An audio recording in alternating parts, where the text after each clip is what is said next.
अच्छा जी, ये लाहौर शहर में कुछ जली हुई 1947 की दुकानें आपको दिखा रहे हैं जो आज भी मौजूद हैं।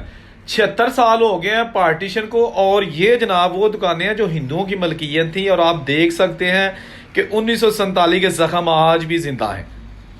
ओए होए होए, ये देखे जनाब जली हुई इमारतें अंदरूने शहर, जहां पर शालमी और जितने भी बाजार हैं वहां पर अक्सरीती हिंदू मालिक थे, बिजनेसमैन थे।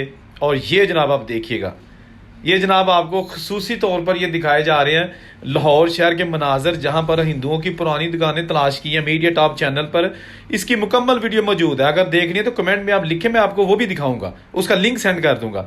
ये देखें जनाब, ये पूरी इमारत टूट फूट का शिकार है, आली शान इमारत। और ये जनाब देखिए कितनी खूबसूरती से ईंटें जो है ना वो लगी हुई हैं। ये देखें फूल बने हुए ईंटों के ऊपर। कितने गए लोग, हाँ जी।